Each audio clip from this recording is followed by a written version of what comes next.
Eclesiastes 5, de 1 até o verso 7. Guarda o pé quando entrares na casa de Deus. Chegar-se para ouvir é melhor do que oferecer sacrifícios de tolos, pois não sabem que fazem mal. Não te precipites com a tua boca, nem o teu coração se apresse a pronunciar palavra alguma diante de Deus, porque Deus está nos céus e tu na terra. Portanto, sejam poucas as tuas palavras.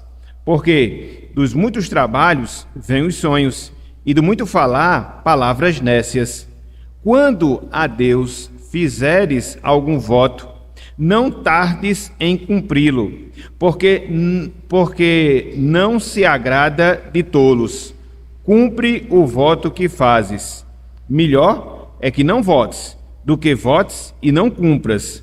Não consintas que a tua boca te faça culpado, nem digas diante do mensageiro de Deus que foi inadvertência. Por que razão se iraria Deus por causa da tua palavra, a ponto de destruir as obras das tuas mãos? Porque, como na multidão dos sonhos há vaidade, assim também nas muitas palavras. Tu, porém, teme a Deus. Até aqui, até o versículo 7, que o Senhor nos abençoe e que Ele aplique em nossos corações a porção lida da sua santa palavra. Amém. Meus irmãos, minhas irmãs, nós podemos dizer com toda certeza, com toda convicção, que nós fomos criados e nós fomos recriados em Cristo Jesus para viver e viver para a glória de Deus.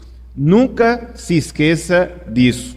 Fomos criados e, espiritualmente falando, nós fomos recriados em Cristo Jesus com o intuito, com o objetivo, com a finalidade, com o propósito de glorificarmos o nome do nosso Deus.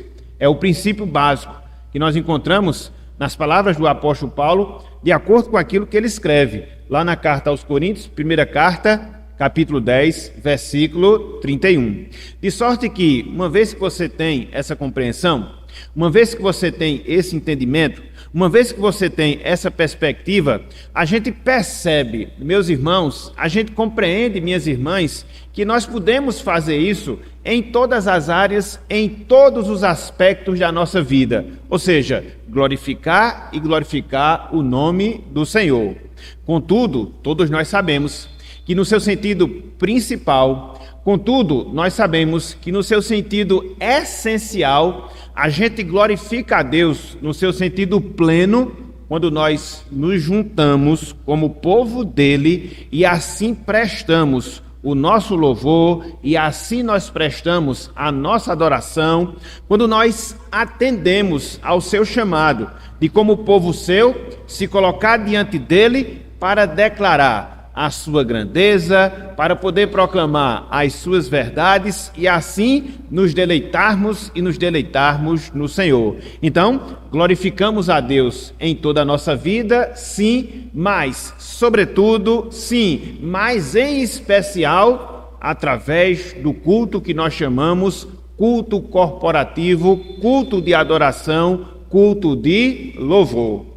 Além disso, meus irmãos, minhas irmãs, quando a gente pensa nesse aspecto da nossa vida, aquilo que nós chamamos de adoração corporativa, a adoração que a Igreja de Cristo ela presta semanalmente na sua casa, a gente chega à conclusão, irmãos e irmãs, que essa adoração corporativa, essa adoração pública, ela cumpre, vamos assim dizer, algumas funções, alguns objetivos básicos. Em primeiro lugar, é através da adoração pública, em primeiro lugar, é através do culto corporativo que nós somos lembrados do que nós fomos. Ou seja, fomos criados em Adão, a imagem e semelhança de Deus.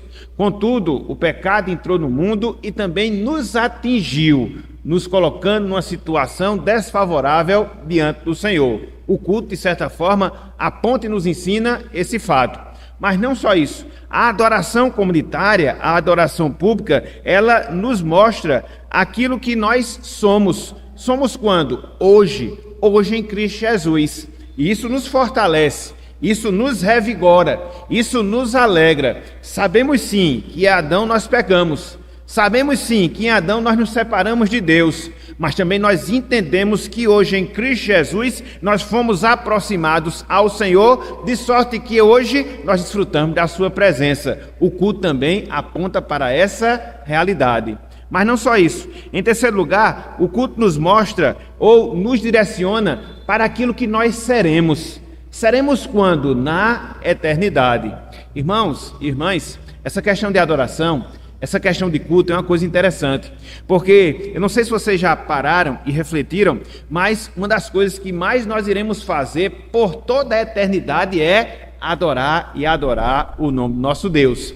Quando você vê, por exemplo, algumas passagens do livro de Apocalipse, a igreja glorificada do Senhor, a consumação do nosso plano de salvação, o que é que nós iremos fazer no céu? Adorar a Deus pelos séculos dos séculos. Então veja que esse culto que nós prestamos aqui agora, essa adoração corporativa que nós experimentamos ao longo da nossa existência aqui nesse mundo, ela é importante justamente por causa disso. Nos lembra daquilo que nós fomos, nos lembra daquilo que nós somos e nos fortalece, nos direciona para aquilo que nós seremos por toda a eternidade. Adoradores e adoradores de nosso Deus, adoradores e adoradores do nosso Senhor. Então, quando você considera esses pontos, quando você considera essas verdades, da importância, da necessidade do culto corporativo, você chega à conclusão que não é de causar surpresa, que não é de causar perplexidade, que Salomão, no livro de Eclesiastes, trate acerca desse tema, trate acerca desse assunto. Nós vimos nos capítulos anteriores do livro de Eclesiastes, sobretudo capítulo 1, capítulo 2, capítulo 3, parte do capítulo 4, que Salomão, ele fala das coisas passageiras, que Salomão, ele fala das coisas efêmeras dessa vida. E ele disse, em relação aos empreendimentos humanos, em relação à sabedoria humana, em relação à riqueza, em relação ao prazer, em relação ao dinheiro, que tudo é vaidade, que tudo é passageiro, que tudo é vapor. Agora, quando ele chega no capítulo 5, ele vai tratar de algo sólido, ele vai tratar de algo firme, ele vai tratar de algo seguro. Ele vai falar de quê? Ele vai falar da adoração a Deus, da adoração ao Senhor. Então perceba que aqui nós encontramos um contraste. Perceba que aqui nós encontramos essas duas realidades sendo comparadas. Aquilo que é fútil, aquilo que é vão, aquilo que é passageiro, para aquilo que é firme, seguro, inabalável, a adoração a Deus, a adoração ao Senhor. Então, nesse trecho que nós acabamos de ler, Eclesiastes capítulo 5, versículo de 1 até o versículo número 7, a gente vê Salomão, ele destacando a importância da adoração comunitária.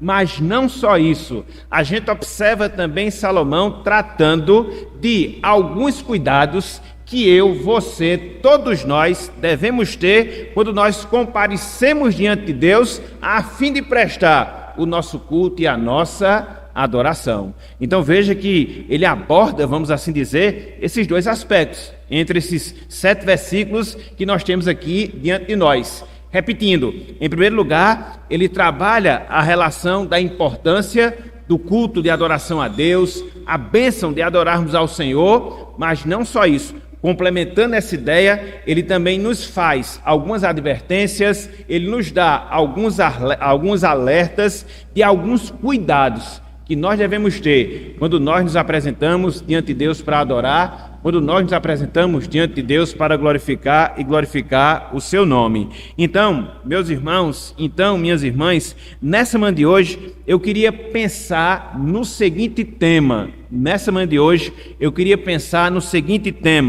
A bênção da adoração a Deus. Ou, num sentido mais específico, a bênção e as implicações da adoração a Deus. A bênção e as implicações da adoração a Deus. Então, vamos lá, vamos começar a trabalhar esse trecho, vamos começar a trabalhar essa passagem dentro dessa perspectiva aqui que a gente acabou de delinear, vermos a bênção da adoração, mas não só isso, considerarmos algumas implicações que nós temos em relação a essa adoração. E a gente vai seguindo e depois a gente vai abrir para os irmãos, depois que nós expusermos a palavra, para a gente poder fazer aqui algum momento de compartilhamento. Então, em primeiro lugar, a bênção da adoração.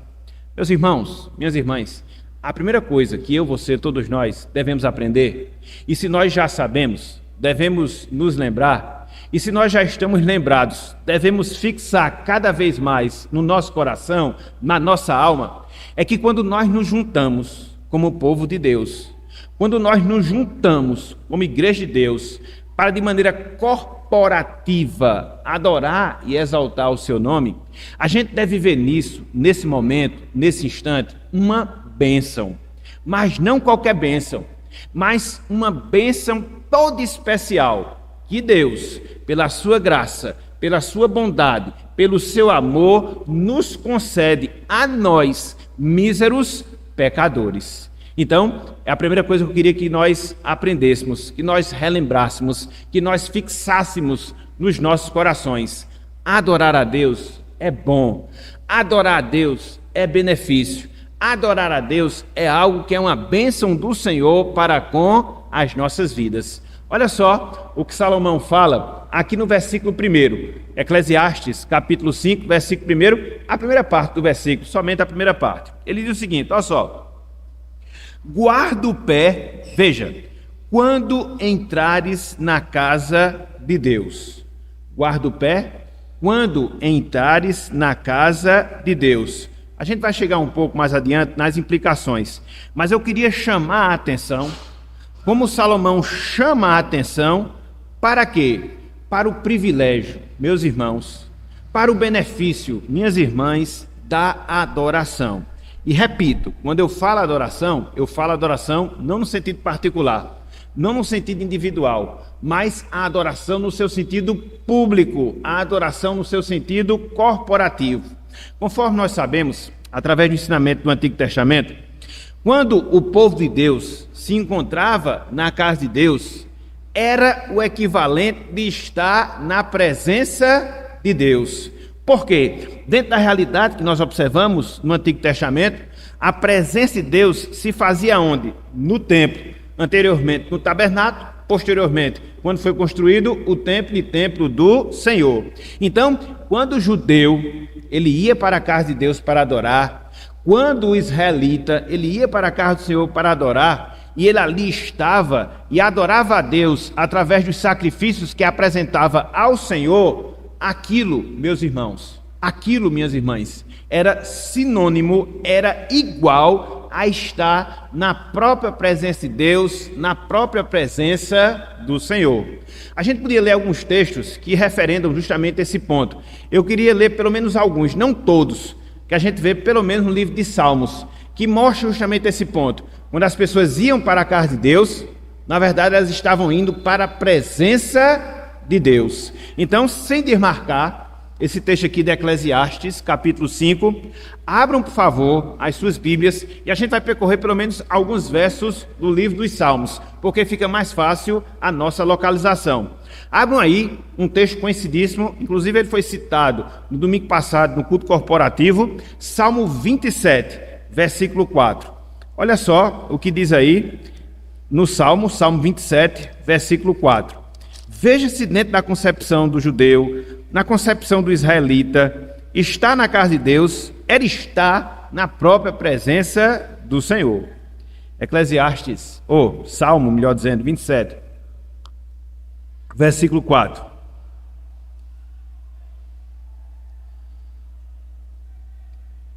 Olha só o que ele diz aqui, ó.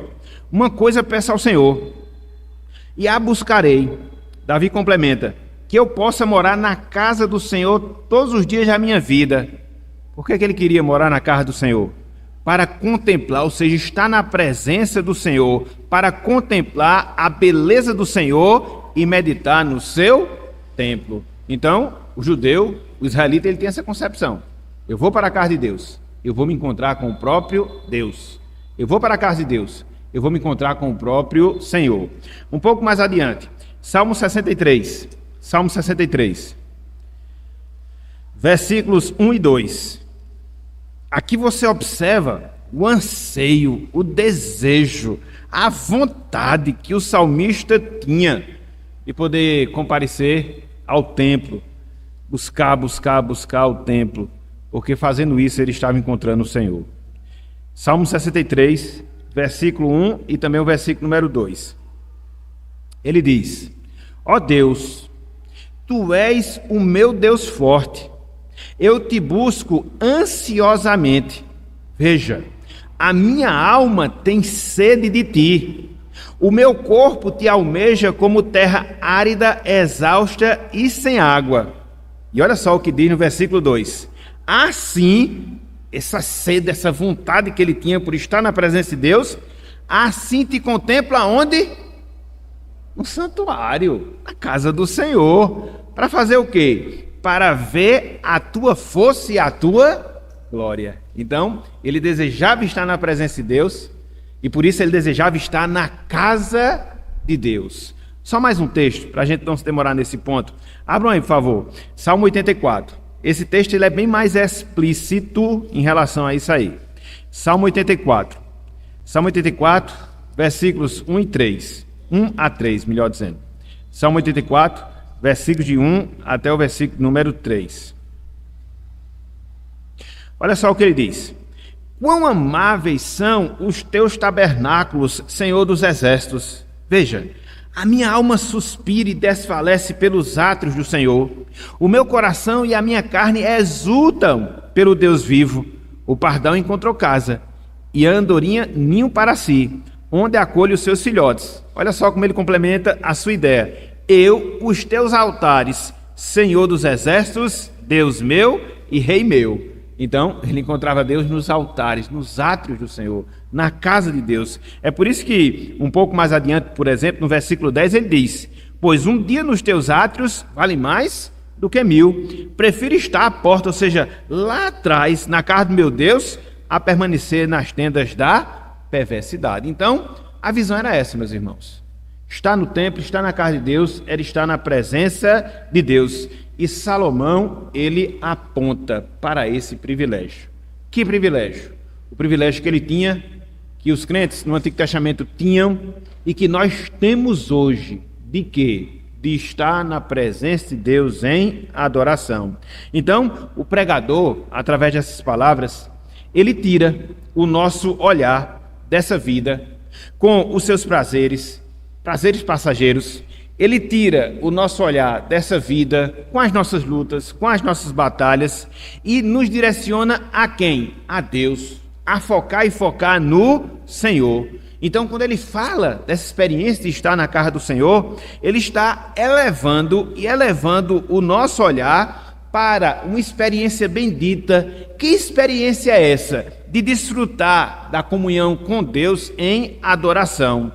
Então, nós sabemos que hoje a adoração, ela não está circunscrita, a adoração, ela não está limitada ao templo em Jerusalém, não, porque Cristo falou isso, lá em João capítulo 4, versículo 23, versículo 24, quando ele dialogava ali com a mulher samaritana. Deus é Espírito, importa que os seus adoradores o adorem em Espírito e em verdade, e em qualquer lugar a gente pode adorar e adorar a Deus, mas o privilégio ele continua. Que privilégio? O privilégio de nós nos colocarmos diante de Deus em adoração. E isso acontece, sobretudo, quando nós nos encontramos em sua casa para adoração e adoração corporativa. Não é sem razão, meus irmãos, não é sem razão, minhas irmãs, que Deus, ele separou o tempo no qual nós devemos estar na casa de Deus. Isso desde o Antigo Testamento. E a gente já estudou isso em estudos anteriores. É por isso que nós temos hoje, o domingo, o primeiro dia da semana. É por isso que os judeus, eles tinham o sábado, o 7º dia da semana, para fazer o quê? Para comparecer à casa do Senhor. Então, nós temos, 7 dias, dos quais 6 nós trabalhamos, 6 nós nos envolvemos com as coisas destas vidas, seus prazeres, suas dificuldades, suas lutas, enfim, toda essa situação que a gente vivencia. Agora, a cada 6 dias, Deus separa um para que neste dia nós possamos nos deleitar na sua presença em adoração corporativa. É por isso, meus irmãos, que existe o dia do Senhor. E não é qualquer dia da nossa vida. É um dia que foi criado, é um dia que foi designado para que nós possamos nos encontrar na casa do Senhor, para que nós possamos estar adorando a Deus, para que nós possamos estar nos deleitando no Senhor. E observe, esse é um princípio que vem desde o Antigo Testamento, que é real também para os nossos dias, e o será até a consumação da nossa salvação, quando nós estaremos adorando a Deus, não só num dia específico, mas para todo sempre. Amém. Então, quando você tem essa perspectiva, quando você tem esse entendimento, qual o reflexo que isso gera na sua vida? Qual a implicação que isso gera no seu viver? Dentre várias implicações, dentre várias consequências, quando você tem essa perspectiva, que perspectiva? Que estar na casa de Deus é uma bênção, que estar na casa de Deus é um benefício. Você vai encarar a adoração pública não como algo enfadonho, não como algo cansativo, mas como algo deleitoso, uma bênção consoladora que Deus propicia e propicia a sua vida, que Deus propicia e propicia a sua alma. É o privilégio, meus irmãos, de podermos ouvir a palavra de Deus de acordo com as Escrituras Sagradas. É o privilégio de podermos estar contemplando a glória do Senhor e, sobretudo, declarando a sua grandeza através dos cânticos. É o privilégio que nós temos de estar em comunhão com os nossos irmãos, fazendo essa mesma tarefa, cumprindo essa mesma missão. Então, enxergue, olhe para o culto, não como uma obrigação, não como um dever religioso. É uma atividade espiritual, não resta a menor dúvida. Contudo, a gente deve observar, contudo, a gente deve ter a percepção que isso, acima de tudo, é um privilégio bendito que Deus nos dá. Cessarmos das nossas atividades, das nossas preocupações, dos nossos afazeres, das nossas inquietações, dos nossos prazeres passageiros também em relação a essa vida e fixarmos no eterno. Fixarmos os nossos olhos em Deus, voltarmos a nossa atenção ao Senhor, que é isso, meus irmãos, que semanalmente nós fazemos quando nós estamos em adoração pública, quando Deus nos chama, com aquele verso que a gente sempre coloca na parte inicial, que a gente chama de chamada à adoração, a convocação que Deus nos faz para estarmos na sua presença. E isso se segue um canto que a gente faz em adoração a Deus, declarando a sua grandeza. E isso segue uma oração que a gente faz ao Senhor, agradecendo por estarmos ali na sua presença. E isso segue uma leitura bíblica que nós fazemos para a nossa instrução espiritual, para que Deus fale ao nosso coração. E isso segue os cantos congregacionais que nós entoamos louvores a Deus, sendo dirigidos pela equipe de música. E isso segue um momento específico, quando a gente para, cessa e está diante de Deus, orando no sentido individual, e depois a gente quebra o silêncio e ora no sentido coletivo. E isso segue ao momento que a gente está aqui ouvindo a proclamação do Evangelho de acordo com o ensino da sua palavra. E isso segue o momento final em que a gente ora agradecendo a Deus, concretizando, finalizando mais um culto, e aí Deus nos despede com a bênção apostólica. É isso que a gente faz todo domingo. Percebe a dinâmica do culto? Ela tem começo, meio e fim, de você entender que você está na presença de Deus. Um culto bíblico. Um culto bíblico. E nem todo culto é bíblico. Nem todo ajuntamento é bíblico. Mas nós primamos dentro dessa perspectiva. Então, meus irmãos, é assim que a gente deve entender. É assim que a gente deve ver a adoração pública. Não é mais um momento enfadonho. Um momento deleitoso, prazeroso. Uma bênção que Deus nos dá em sua presença. Ok? Então, em primeiro lugar, Salomão fala isso. Ele fala da bênção da adoração corporativa. Mas, olhando aqui para esse texto, eu queria me ater agora a alguns detalhes. A gente observa também alguns cuidados, veja, algumas atenções que eu, você, todos nós devemos ter quando a gente comparece diante de Deus para adorá-lo. Quando a gente está nesse momento de bênção, quando a gente se encontra na presença do nosso Deus. É aquilo que eu estava até falando ontem para os homens. Todo benefício, ele traz consigo alguns compromissos. Todo benefício, ele traz consigo alguns benefícios. Todo bônus gera um ônus. E assim é dentro da lei, seja da natureza, leis espirituais, é um princípio de vida que nós temos. E aí, eu queria que você acompanhasse, por favor, a leitura dos versículos 1, 2, pelo menos versículos 1 e 2. Olha aí, Eclesiastes 5, versículos 1 e 2. Olha só o que Salomão aqui nos ensina. Ele diz: guarda o pé quando entrares na casa de Deus. Chegar-se para ouvir é melhor do que oferecer sacrifícios de tolos, pois não sabem que fazem mal. Verso 2. Não te precipites com a tua boca, nem o teu coração se apresse a pronunciar palavra alguma diante de Deus, porque Deus está nos céus e tu na terra. Portanto, sejam poucas as tuas palavras. Aqui nesses dois versos, meus irmãos, minhas irmãs, Salomão destaca uma, duas, três áreas da nossa vida que nós devemos ter cuidado quando nós nos apresentamos diante de Deus em adoração.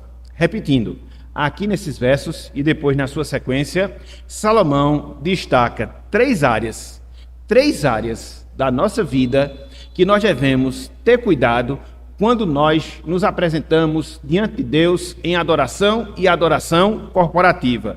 Nós devemos ter cuidado com as nossas ações, nós devemos ter cuidado com as nossas palavras, nós devemos ter cuidado com as nossas emoções. Devemos ter cuidado com as nossas ações, devemos ter cuidado com as nossas palavras, devemos ter cuidado com as nossas emoções. Vamos destrinchar esses aspectos aqui e ver os desdobramentos práticos para a nossa vida? Então vamos lá. Em primeiro lugar, a primeira área, nossas ações. A primeira área, nossas ações. Início do versículo 1. Salomão assim nos ensina: guarda o pé quando entrares na casa de Deus. Guarda o pé quando entrares na casa de Deus. Salomão aqui está dando um alerta. Salomão aqui está dando uma advertência. Para quê? Para nós termos cuidado da maneira como nós nos comportamos quando nós estamos diante de Deus em adoração. E aqui você pode ter dois caminhos, completamente diferentes, completamente opostos. Você pode ir ao templo para adorar a Deus, fazendo-o de forma correta, segundo a sua palavra, com as motivações certas, e assim você glorificará o nome de Deus, glorificará o nome do Senhor. Ou, ao contrário disso, você pode agir mal na adoração pública. Você pode se comportar mal na adoração corporativa, proceder de maneira tola, proceder de maneira indevida, proceder de maneira impensada. E Salomão até coloca: se é para agir desse jeito, que você silencie. Se é para agir desse jeito, que você se cale, para que você não se prejudique por agir de maneira incorreta dentro da adoração e dentro da adoração pública. E é interessante, meus irmãos, é bastante interessante, minhas irmãs, isso que Salomão ele fala aqui. Porque se você pensar, refletir e considerar, você vai observar que existem algumas atitudes erradas, que eu, você, todos nós, estamos sujeitos a cometê-las quando nós estamos dentro do culto, quando nós estamos dentro da adoração pública. Quais são? Pelo menos três dessas atitudes erradas, equivocadas que nós podemos ter dentro da adoração. A gente pode ser irreverente, a gente pode ser insubmisso, a gente pode ser formal, no sentido de formalismo. São três atitudes erradas quando nós nos encontramos na casa de Deus, quando nós nos encontramos na casa do Senhor. A irreverência, quando é que ela acontece? A irreverência, quando é que ela ocorre? Quando a gente trata o culto a Deus de maneira indiferente. Quando a gente trata o culto a Deus com desrespeito. Conversas paralelas, uso de celular, no sentido indevido, saídas desnecessárias que muitas vezes a gente faz do templo. Então são comportamentos errados, atitudes erradas que você apresenta na adoração. Quando você adora de maneira não prescrita na palavra, fazendo aquilo que Deus não exige que você faça. E, na verdade, muitas vezes, Ele proíbe que você faça na adoração. E quantos exemplos a gente não tem nesse sentido? Pessoas que se juntam naquilo que elas chamam de adoração pública, fazem aquilo que elas bem entendem e elas fazem tudo na vida, menos adorar. Então são perigos que nós temos, no caso aqui específico, em relação à irreverência. Mas não só isso, também nós temos a insubmissão. Conforme nós falamos, quando a gente cultua a Deus de maneira contrária à sua palavra. E também nós temos o problema do formalismo, quando você vem só por vir para a igreja. Seu corpo está aqui, você participa de todos os momentos de culto, no sentido físico, mas é só isso que você está fazendo por fazer, cumprindo uma obrigação, cumprindo um dever religioso. E aí fica a advertência aqui colocada por Salomão: guarda o teu pé quando entrares na casa de Deus. Não seja irreverente, não seja insubmisso, não seja formal no sentido de formalista. Por quê? Porque você está se prejudicando, não está usufruindo do culto e, se brincar, ainda vai receber juízo e punição divina em relação à sua vida. Então, qual é o primeiro cuidado que você deve ter na adoração? Cuidado com suas ações. Cuidado com suas ações. Sejam elas ações de irreverência, sejam elas ações de insubmissão, sejam elas ações formais, no sentido negativo da palavra. E a gente vê vários exemplos disso na palavra de Deus, nas Escrituras Sagradas. Por exemplo, logo no início do registro sagrado, no livro de Gênesis, capítulo 4, a gente vê que Caim tira a vida do seu irmão Abel, porque ele se desgostou de estar na presença de Deus, porque Deus não aceitou a sua adoração. Mas por que Deus não aceitou a sua adoração? Porque ele não deu das primícias do Senhor, como assim o fez o seu irmão. A questão ali não é o tipo de oferta, não. A questão ali é de dar ou não dar primícia, ou das primícias. Abel deu, mostrando o quê? Mostrando a exclusividade que ele tinha da pessoa de Deus em relação à sua vida. Caim não, deu daquilo que sobrou. Então, por isso, Deus não aceitou a sua adoração. Em submissão à adoração. Você segue um pouco mais adiante. Vai lá para Levítico capítulo 10, versículos 1 e também o versículo 2. O fato de Nadab e Abiú apresentaram fogo estranho, não determinado por Deus. Consequência, ambos foram fulminados na hora pelo Senhor. Porque Deus, meus irmãos, Ele leva culto a sério. Deus, Ele leva culto a sério. Às vezes a gente não faz isso. Às vezes a gente trata o culto como coisa só menos. Se der, eu vou. Entendeu? Se eu estiver lá, eu vou me comportar da maneira que eu assim desejar. Com Deus não é assim. Com Deus não é assim. Se nós nos colocamos na sua presença, se nós estamos em adoração a Ele, que a gente tenha cuidado com as nossas ações, para que assim a gente não venha experimentar o fogo divino da justiça de Deus. Então, qual é a primeira área que Salomão destaca, que a gente deve ter cuidado quando a gente se apresenta diante de Deus em adoração? A gente deve ter cuidado com as nossas ações. Mas não só isso. Em segundo lugar, a gente deve ter cuidado com as nossas palavras. Em segundo lugar, a gente deve ter cuidado com as nossas palavras. É por isso que no versículo 2, Salomão ele fala, né? Não te precipites com a tua boca, nem o teu coração se apressa, ele segue, a pronunciar palavra alguma diante de Deus, porque Deus está nos céus e tu na terra, portanto sejam poucas as tuas palavras. Salomão aqui, ele está apontando para um problema. Que problema? O uso indevido de palavras, o uso indevido da fala na adoração. No caso aqui bem específico, qual é o problema para o qual Salomão está chamando a nossa atenção? É você falar sem pensar, é você jurar sem refletir, porque no culto a Deus há momentos, sim, momentos especiais, para você fazer compromissos, para você fazer juramentos, para você fazer votos. No culto do Antigo Testamento também acontecia a mesma coisa. Contudo, dentro dessa área, alguns estavam errando, estavam assumindo compromissos com Deus, estavam fazendo compromisso com o Senhor, mas não os estava cumprindo. E aí Salomão chama a atenção. Olha só o que ele diz, e aqui é um caso grave, que ele destaca aqui, lá nos versículos 4 até o versículo número 6. Olha só o que diz aí, ó. Eclesiastes, capítulo 5, versículos 4 até o versículo 6. Aqui o uso devido da fala. Aonde? No culto de adoração, conforme a advertência aqui de Salomão. Ele diz, ó: quando a Deus fizeres algum voto, não tarde em cumpri-lo. Porque, no caso, Deus não se agrada de tolos. Cumpre o voto que fazes. Verso 5. Melhor é que não votes, do que votes e não cumpras. Versículo 6. Não consintas que a tua boca te faça culpado, nem digas diante do mensageiro de Deus que foi inadvertência. Por que razão se iraria Deus por causa da tua palavra, a ponto de destruir as obras das tuas mãos?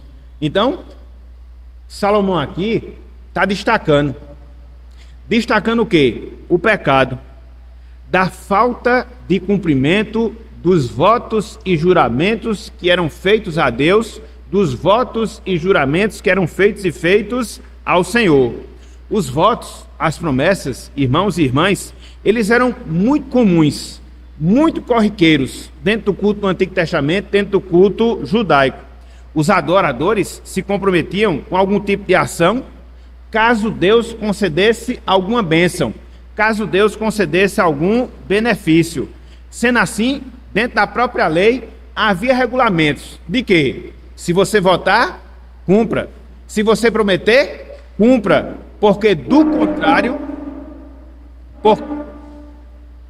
contrário, você estará pecando contra Deus. É interessante, porque se você olha aqui, essas palavras de Salomão, versículos 4, 5, 6, você vai observar que são as mesmas palavras que Deus havia regulado lá na sua lei essa questão de votos e juramentos. Veja aqui o que a gente leu, verso 4, 5 e 6, e agora, sem desmarcar o texto de Eclesiastes, abram aí, por favor, as suas Bíblias no livro de Deuteronômio, capítulo 23. Olha só como Deus regulava. O que Salomão fala nada mais é do que aquilo que Deus já havia falado. Isso anos atrás. Olha só. E o que é que ele diz? Cuidado com o que você fala. Cuidado com o que você promete. Tenha atenção no que você vai dizer diante de Deus, para que você não haja como um tolo. Você está aqui na terra, Deus está no céu. Então, sejam poucas as tuas palavras. Se é para falar algo que não vai cumprir, fique calado. Deuteronômio 23, isso, versículos 21 até o versículo 23. Olha só, se não é tal qual o que Salomão vai dizer, dentro do contexto do Antigo Testamento, as pessoas faziam votos, promessas, os adoradores se comprometiam a alguma ação, caso Deus os abençoasse, e quando falavam assim e eram abençoados, Deus exigia o cumprimento daquilo que havia se empenhado a fazer. Olha só, Deuteronômio, capítulo 23, versículos 21 até o versículo 23. Olha só, versículo 21. Quando fizeres algum voto ao Senhor, teu Deus, não tardarás em cumpri-los, porque o Senhor, teu Deus, certamente o requererá de ti, e em ti haverá pecado. Porém, abstendo-te de fazer o voto, não haverá pecado em ti. O que proferiram os teus lábios, isso guardarás e o farás, porque votaste livremente ao Senhor teu Deus o que falaste com a tua boca. É ou não é o que Salomão havia dito? Mesma coisa. Então, o que é que isso nos ensina? Que Salomão aqui, ele aconselha a levarmos as nossas promessas, os nossos votos, os nossos juramentos a sério. Para quê? Para que o juízo de Deus não recaia sobre nós. Para que o juízo de Deus não recaia sobre as nossas vidas. Então, meus irmãos, o grande princípio que a gente extrai daqui é que a gente deve ter muito cuidado que a gente deve ter muito cuidado com a nossa língua quando nós estamos adorando a Deus, quando nós estamos adorando ao Senhor. Aí talvez, ao falar isso, você pode até se perguntar, e a gente vai ter que ficar mudo? E a gente vai ter que ficar calado? Não, não, não. Até porque, no culto a Deus, nós temos uma conversa, um diálogo. É por isso que o nosso culto, ele é aquilo que nós podemos chamar de culto pactual. Ou seja, Deus fala conosco e nós falamos com Deus. Deus fala conosco e nós falamos com Deus. Essa é a dinâmica que acontece todas as vezes que nós nos apresentamos diante do Senhor. É por isso que, por exemplo, conforme nós falamos, a gente inicia o culto como? Uma chamada adoração. Quem é que fala? Deus através da sua palavra. A gente responde como? Com um cântico, onde a gente declara a grandeza de Deus. Segue-se uma oração que a gente faz ao Senhor. Depois Deus vem e nos fala. Através de quê? Da palavra, pela leitura devocional que a gente realiza. Depois a gente vai e fala com Deus através dos nossos cânticos. A gente vai e fala com Deus através das nossas orações. Deus vai e fala conosco através da pregação, através dos sacramentos. Então, um culto, se você prestar atenção, é um diálogo entre Deus e você, você e Deus. Então, você tem que falar, obrigatoriamente, na adoração. Seja quando você ora, seja quando você canta, seja quando você assume determinados compromissos diante do Senhor, como acontece, por exemplo, num batismo, quando acontece, por exemplo, numa consagração de criança, você assume ali, de maneira solene, compromisso com o Senhor. Então, o culto nosso a Deus é um culto em que a gente fala, é um culto em que a gente se pronuncia, é um culto em que a gente se comunica perante o Senhor. Contudo, o que fica aqui de advertência e que a gente deve refletir, é que a gente deve refletir sobre aquilo que a gente fala e fala dentro do culto a Deus. Meus irmãos, minhas irmãs, alguém já falou, e nunca será repetido demais a gente reiterar, que a gente mente, mas a gente mente tanto quando a gente está cantando. Considere as letras que você canta. Será que é uma realidade na sua vida? Considere os hinos que você entoa ao Senhor. Será que é uma realidade na sua vida? Então, a gente tem que ter cuidado e refletir naquilo que a gente canta. Não é que a gente vai deixar de cantar, é que a gente vai cantar tendo consciência do compromisso de realizar aquilo que está cantando. Seja na declaração de quem é Deus, seja nos nossos compromissos em relação ao Senhor. Por exemplo, quando a gente passa por um processo, ou quando a gente realiza um batismo, são juramentos solenes que a pessoa faz diante de Deus e diante da igreja. De quê? De se comprometer com a igreja, de submeter a sua liderança, de fazer todo o possível para ajudar a igreja. E no primeiro problema que ela tem, ela manda um WhatsApp para o pastor dizendo que vai sair da igreja. Aí o negócio está complicado. Que é por WhatsApp agora. Existe todo um processo para a pessoa ser recebida, mas para sair ela quer fazer por WhatsApp. E quando faz? Que tem umas que nem isso faz. Está vendo? A questão de você refletir quando você votar, a questão de você refletir quando você jurar, você está fazendo um compromisso diante de Deus e diante da igreja. Se não pode cumprir, não avance nisso. Por isso que a gente tem que ter muita consciência quando vai se batizar. Não é só jogar água na cabeça não, meus irmãos. São compromissos que a gente assume sérios diante de Deus, diante da sua igreja. A gente tem que refletir, a gente tem que pensar, e não fazer simplesmente por fazer, e não fazer para ficar chorando aqui na frente, mas fazer consciente daquilo que você está fazendo, porque Deus vai requerer o seu pecado, a sua mentira, que você fez diante de Deus, diante da congregação. Então temos que ter muito cuidado na nossa fala, cuidado na nossa comunicação, principalmente quando nós estivermos em adoração e em adoração pública. E aí, Salomão ele mostra essa questão, porque Deus está nos céus e nós aqui na terra, então a gente tem que ter esse senso de reverência a Deus na sua grandeza, esse senso de reverência a Deus no seu poder, e assim sermos comedidos, melhor dizendo, daquilo que nós falamos, para que nós não falemos demais e cumpramos pouco daquilo que nós falamos. Esse é o problema. Olha só o que ele fala, lá no versículo 3 e também no versículo 7. Eclesiastes, capítulo 5, versículo 3 até o versículo 7. versículo 3, ele diz: porque dos muitos trabalhos vêm os sonhos, e do muito falar, palavras nécias. Quando a gente trabalha muito, né? A gente cansa tanto a mente que a gente termina sonhando com o trabalho, né? Quem aqui não já passou por isso? Você fica preocupado, aquela de descamba de noite, você não fica nem tranquilo no seu sono e você termina pensando, levando aquilo para o seu sono, para os seus sonhos.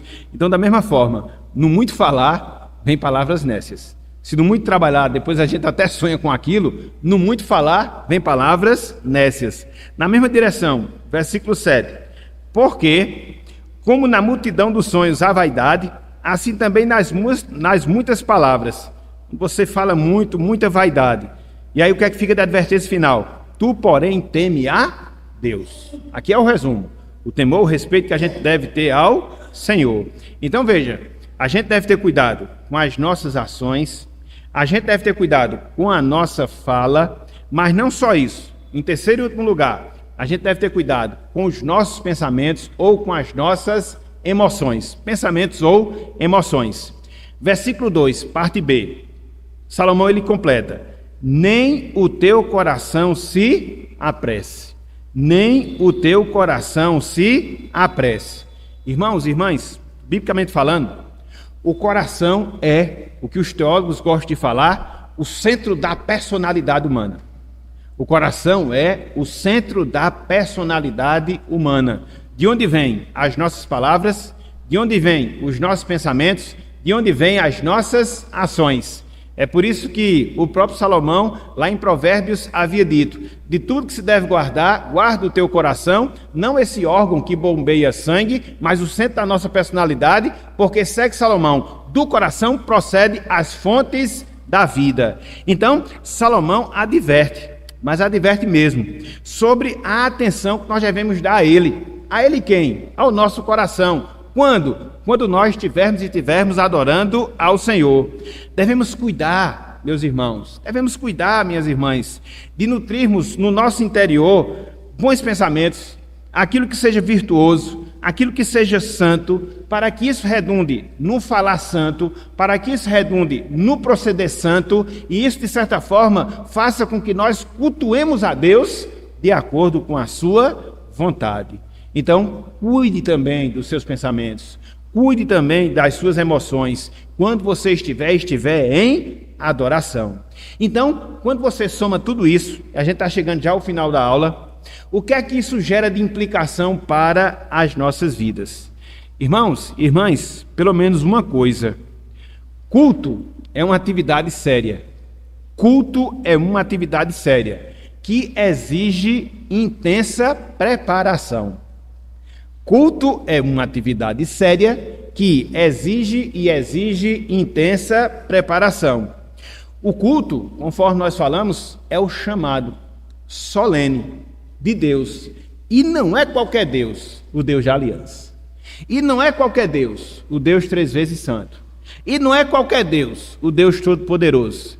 E não é qualquer Deus, o Deus completamente justo, que nos chama a estar onde? Na sua presença. Observem, meus irmãos, observem, minhas irmãs, algumas experiências especiais que alguns homens de Deus tiveram quando eles se colocaram na presença de Deus. Moisés, por exemplo, ele teve um grande privilégio de receber a lei de Deus, depois de receber instruções de Deus em relação ao tabernáculo. E a Bíblia diz que quando Moisés desceu do monte, o seu rosto fazia o quê? Resplandecia. Por muitos dias, o rosto de Moisés resplandecia, refletindo a glória na qual ele esteve presente quando estava em comunhão com o Senhor. A gente viu, na semana passada, texto conhecido de Isaías, capítulo 6, quando ele tem a visão gloriosa do Senhor, santo, santo, santo, Deus dentro da sua glória, rodeado de anjos, de querubins. E aí, qual foi a reação que Isaías teve? Eu estou perdido. E aí você olha, conforme nós observamos também no último domingo, a contemplação do Cristo ressurreto, glorificado, que João teve quando estava na ilha de Patmos, recebendo a revelação do Apocalipse. Parece redundante, né? Mas não deixa de ser a revelação do Apocalipse. O que é que acontece? Ele cai como um morto aos pés de Jesus. E vocês pensam que estão diante de alguém diferente quando vem todo domingo para a igreja? Vocês pensam que é outra pessoa? Um outro ser? Que minimizou as suas exigências? Que minimizou as suas perfeições? Não, meus irmãos. É o mesmo Deus. É o mesmo Deus da experiência de Moisés. É o mesmo Deus da experiência de Isaías. É o mesmo Deus da experiência de João. Então, quando você vier à casa do Senhor, pense nisso. O Deus diante de quem você vai se colocar. Pense nisso. E se prepare, se prepare, se prepare. Prepare as suas ações. Prepare os seus pensamentos.